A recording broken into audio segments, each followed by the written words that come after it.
Ask and it shall be given you. Seek and ye shall find. Knock and it shall be opened unto you. For everyone that asketh receiveth, and he that seeketh findeth, and to him that knocketh it shall be opened. That sounded pretty optimistic. People's lives aren't what they would like them to be. And so then you ask, why? Well, forget about tragedy and catastrophe, because that's self-evident, and we're not going to discuss that. Although the degree to which you bring about your own tragedy is always indeterminate. But I would never say that every terrible thing that is visited on a person is something they deserved. I think that that's a very dangerous presupposition, especially because everyone gets sick and everyone dies. But one of the main reasons that people don't get what they want is because they don't actually figure out what it is. And the probability that you're going to get what would be good for you, let's say, which would even be better than what you want, right? Because, you might be wrong about what you want easily. But maybe you could get what would really be good for you. Well, why don't you? Well, because you don't try. You don't think, okay, here's what I would like if I could have it. And I don't mean in a way that you manipulate the world to force it to deliver you goods for status or something like that. That isn't what I mean. I mean something like, imagine that you were taking care of yourself like you were someone you actually cared for. And then you thought, okay, I'm caring for this person. I would like things to go as well for them as possible. What would their life have to be like in order for that to be the case? Well, people don't do that. They don't sit down and think, all right, let's figure it out. You've got a life. It's hard, obviously. It's like 3 years from now, you can have what you need. You got to be careful about it. You can't have everything. You can have what would be good for you, but you have to figure out what it is, and then you have to aim at it. Well, my experience with people has been if they figure out what it is that would be good for them, and then they aim at it, then they get it. And it's strange because it's a strange thing. It's not quite that simple because, you may formulate an idea about what would be good for you, and then you take 10 steps towards that, and you find out that your formulation was a bit off, and so you have to reformulate your goal. So you're kind of going like this as you move towards the goal. But a huge part of the reason that people fail is because they don't ever set up the criteria for success.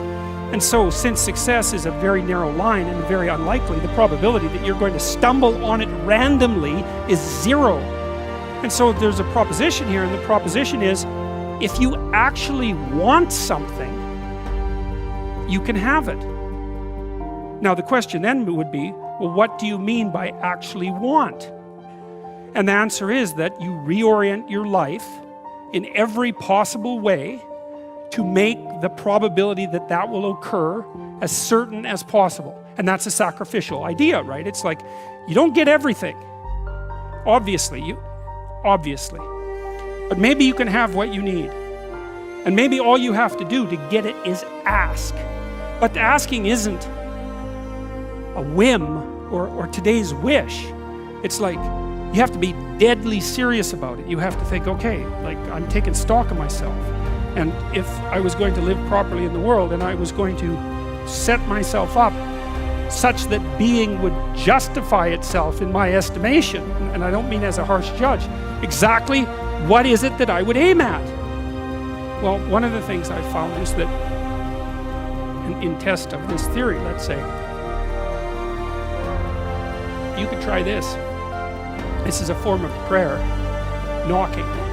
Sit on your bed one day and ask yourself, what remarkably stupid things am I doing on a regular basis to absolutely screw up my life? And if you actually ask that question, but you have to want to know the answer, right? Because that's actually what asking the question means. It doesn't mean just mouthing the words. It means you have to decide that you want to know. You'll figure that's out so fast it'll make your hair curl.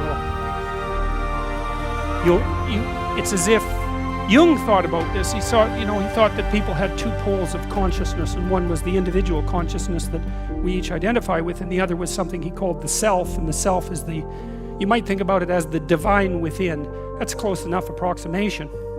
It's the universal part of your consciousness. It's your conscience. That's another way of thinking about it, whatever your conscience is. But it's something that you can consult. It's like the Socratic daemon. Socrates said, that the thing that made him different than everyone else in Greece was that he consulted his daemon, his genius. He asked himself how it was that he should conduct himself in the world, and then he did that, whatever it was. He didn't try to force a solution, he didn't try to force a solution selfishly. He asked, I'm going to manifest myself in the best possible manner in the world. I would like to do that. What would that be? Well, you're perfectly capable of thinking. God only knows how. You're perfectly capable of immense feats of imagination and dream and fantasies. God only knows how you do all of that. What would happen if you consulted yourself about the best possible outcome for you? You might get an answer. Well, that's what this proposition is.